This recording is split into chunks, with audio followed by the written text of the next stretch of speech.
Hi friends, so I wanted to do a video talking a little bit more in depth about the body recomposition journey that I went on last year. If you've been around for a while, then you know a little bit about the background, but for those that don't, I started my fitness journey in 2018 and I was around 200 pounds. And then over the course of a year, I lost about 50 pounds and I did that through weightlifting. I didn't do a ton of cardio in the gym and I tracked my macros throughout the process. In 2019, once I hit more of that maintenance level, I stopped tracking my calories, started learning more about eating intuitively, and I have been maintaining the weight loss, give or take about like 10-15 pounds since 2019. Now, the whole reason why I wanted to take on a body recomposition journey is that I've been training for 6 years, and whenever I had my initial weight loss, I was obviously gung-ho. I had a lot to learn. I could see tangible progress consistently. And then once I got to a maintenance level, it was a little bit scary for me because I was like, I don't necessarily know how to approach this. And I ended up getting bored and just not seeing progress that I wanted to see in the gym. I knew I wanted to put on more muscle.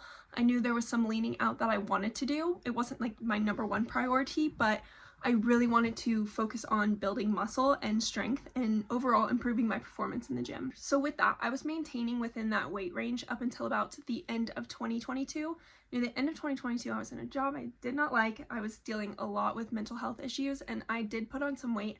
I just was not prioritizing the gym at all, and I wasn't really taking care of myself, and it didn't feel like it was me anymore. If you watch the video about my story, I kind of touch on that a little bit more, but 2022 was overall just a very rough year for me, especially near the end. And when I was going into 2023, I was like, I want to leave this in the past. I don't want to take this with me into this year, and I want to remember what makes me feel good, what makes me feel confident, and what makes me feel excited about the gym and life again. So I decided that I was going to need to set some new goals and work on making this a priority in my life again. So very briefly, I would say it was probably about February is whenever I started consistently going again. But it's not that I wasn't like consistently going before I would go, I just wasn't giving it what I wanted to give it, and in return wasn't seeing the results I wanted to see. So when I say I went on my body recomposition journey, it was partly to do a little bit of fat loss at the beginning just to get myself back to the maintenance stages.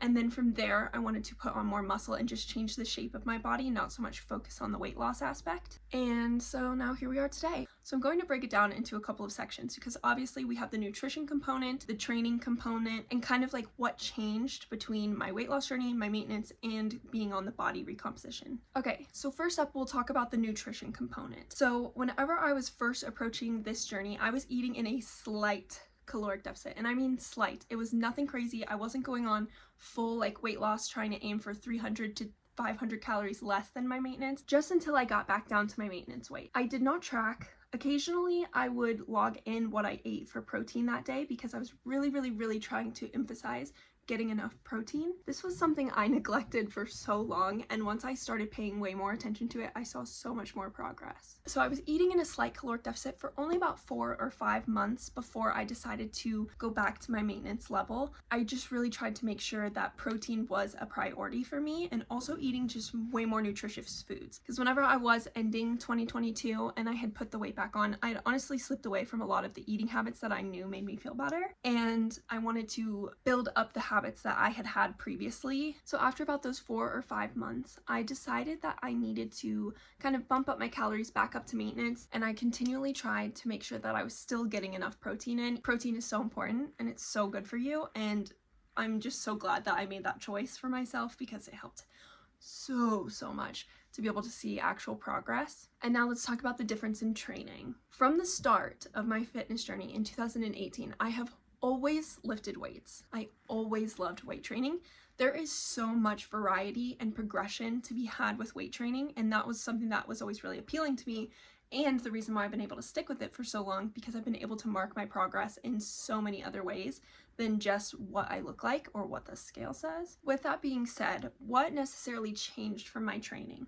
Well, for one, I wanted to follow more of an actual structure. So for the most part, I have done a lot of my own workouts and I followed my own programs before, but I wanted to be very diligent and like set certain lifts that I wanted to increase my strength on and increase my overall performance with. And in doing that, I realized that I had not been pushing myself to the level I was capable of for the past 4 years. For example, when I first started my weight loss journey and I was doing like shoulder presses, for instance, I would start with 8 pounds. That felt like a really good starting place for me. And then I worked my way up to being at about 15 pounds. And then I stayed at 15 pounds for years. And then I wondered why my shoulders weren't getting any bigger.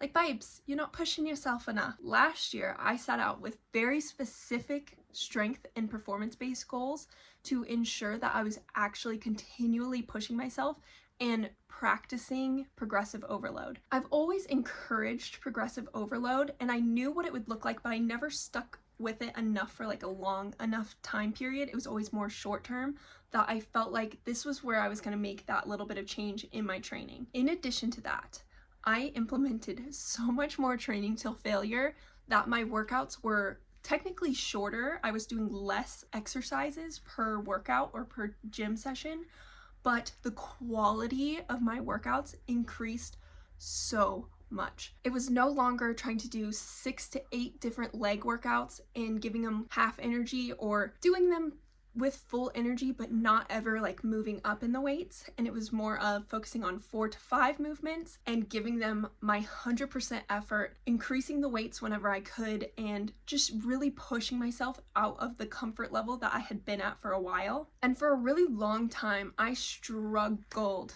with wanting to just stay where I was comfortable because it felt safe. It wasn't like scary. It was something that I had been doing for years. I had to have a really harsh reality check with myself and be like, you're genuinely not pushing yourself hard enough in the gym. And that's not to say that you need to be like pushing yourself so hard in the gym that you're throwing up, but there were multiple times where I would just not give a set my full energy, and I needed to be giving it way more attention if I wanted to see the kind of muscle gains that I wanted to see, you know what I mean? One of the ways that I did this was a lot of my programs whenever I first started. This is part of the reason why I've reworked my gym guides, but whenever I first started, I would do about 3 sets of 12, 4 sets of 10, kind of like really basic round numbers. And those are great when you're starting out.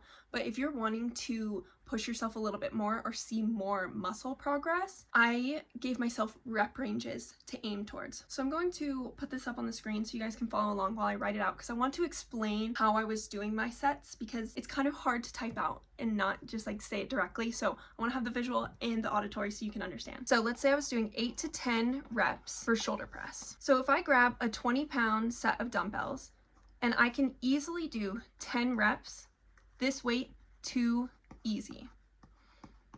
I want to be pushing myself on those last couple of reps. If I move up to a 22.5 pounds and I can do about 9 reps, then this is a good weight for me to stay at until I can make that 9 reps 10 reps. Okay, you see what I'm saying? So then once I can hit the 10 reps with the 22.5 pounds, then I'll move up to 25 pounds and say I can do 8 reps. Well, I'm going to stay at this weight now until I can get up to 10 reps. I hope that that makes sense just a little bit.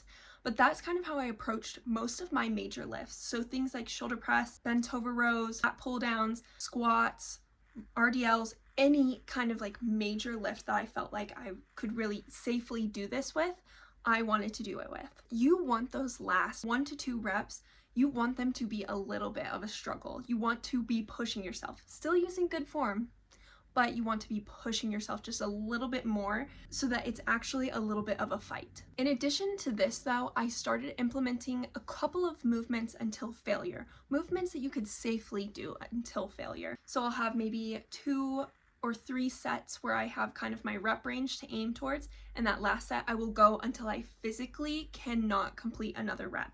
And that helped me so much with being able to view my progress differently, see how much stronger I was getting, and I saw so much more progress once I was actually forcing myself to be uncomfortable with these movements that had kind of become a little bit boring to me.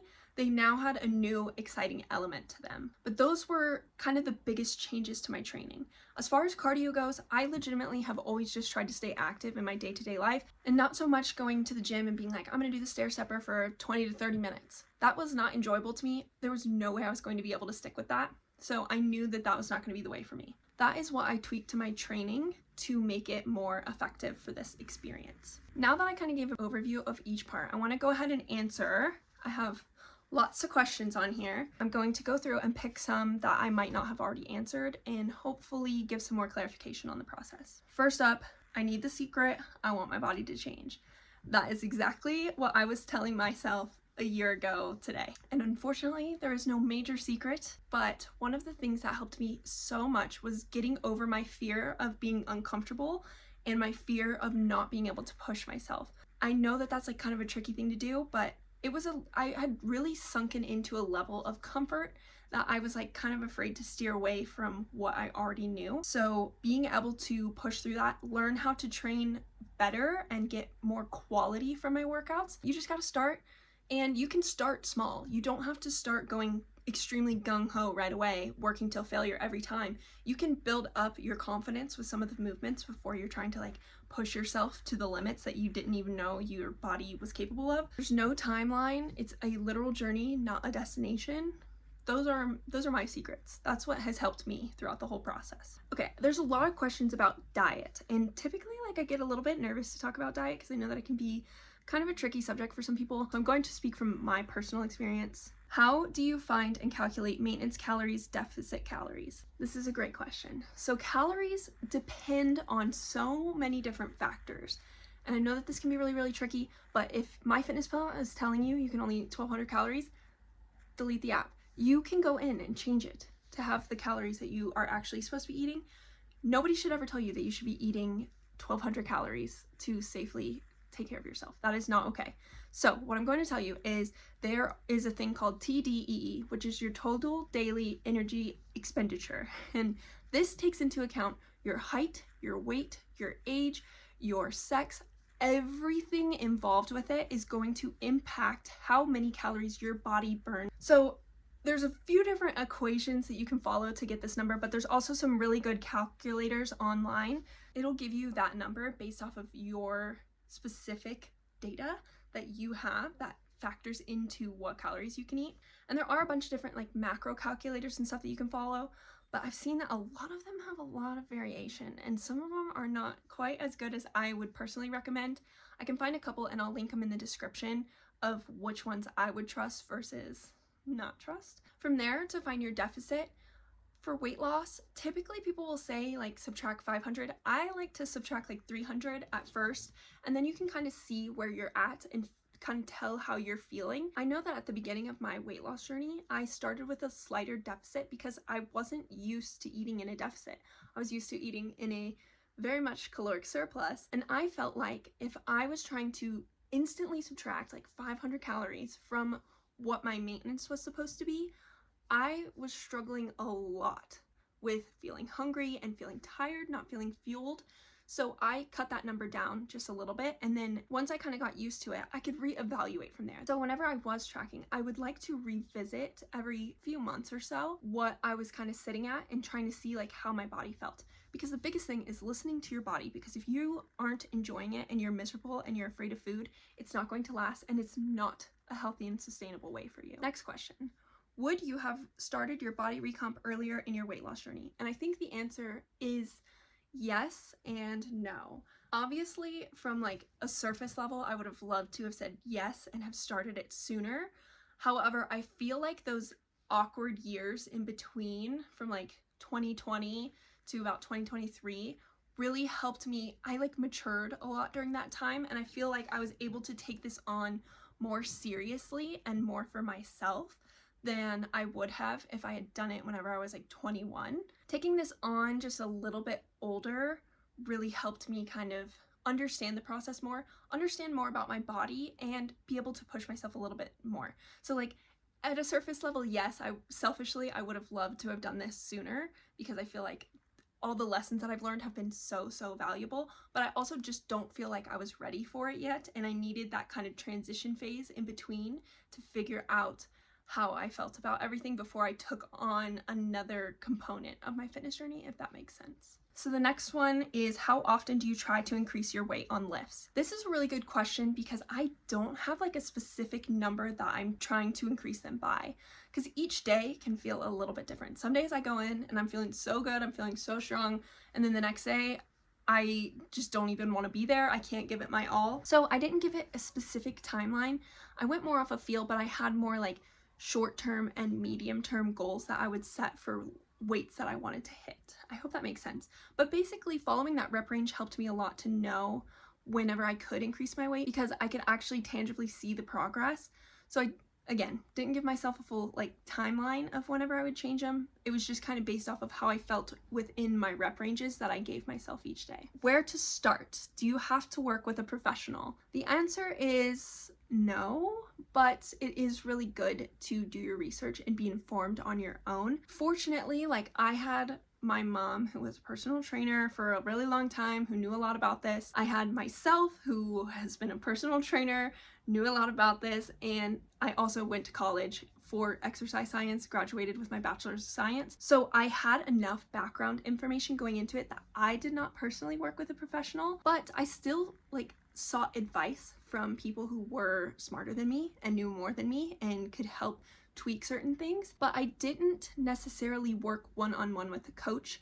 I think it does help in some regards if you don't have any knowledge about it to consult somebody or follow a plan that helps kind of structure this for you. But otherwise, I genuinely do think you can do this by yourself just by learning and educating yourself on the whole process and learning how to be more in tune with your body and what feels right to you and what feels sustainable and healthy for you. Should you have an established routine at the gym to do it? I think that would help a lot. A routine is always going to help either keep you on track or just help you see progress, because it's something that you're continually doing. You're not going to be great at soccer if you never went to soccer practice, you know what I mean? So it's kind of the same thing with the gym. If you want to be increasing your strength and building more muscle, you're gonna have to be going consistently and pushing yourself and learning and being uncomfortable. So I definitely think having an established routine or plan to follow will help a lot, and just keeping track of what weights you're using, how many reps you can do with it, what failure looked like on this day versus this day.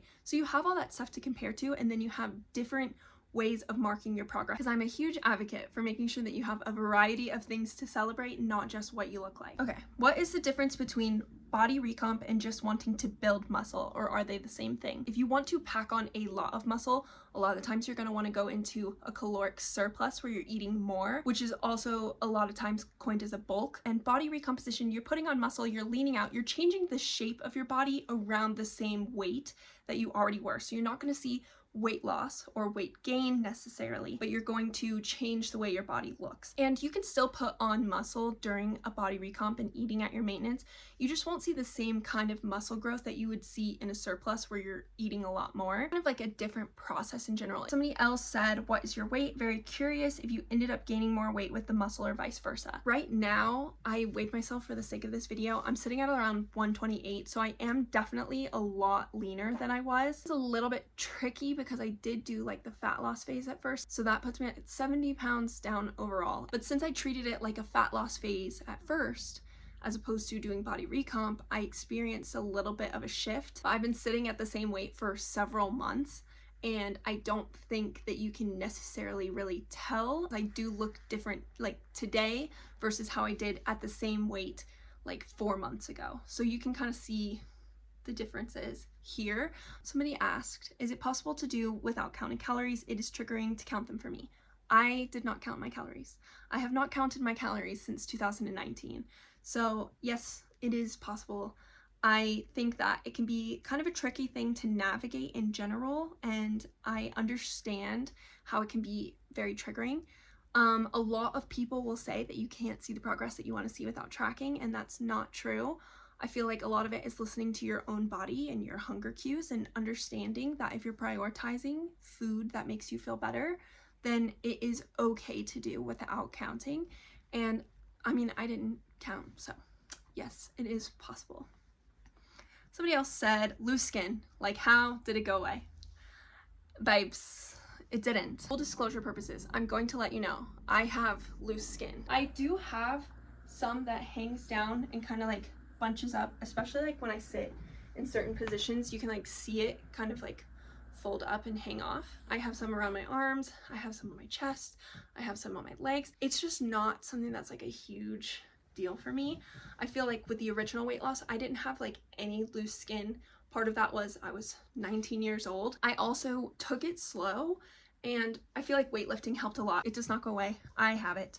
I know it's a scary thing for some people, but I mean, I personally would rather have loose skin and deal with that while feeling a million times better than I felt at the start. So I feel like I answered a lot of these questions in just like the general overview. So I'm gonna go ahead and wrap this up so this isn't 10 hours long, but I hope that that was in some way helpful to you guys.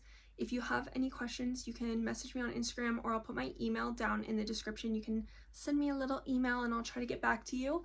But yeah, that was kind of like the general recap of my body recomposition journey.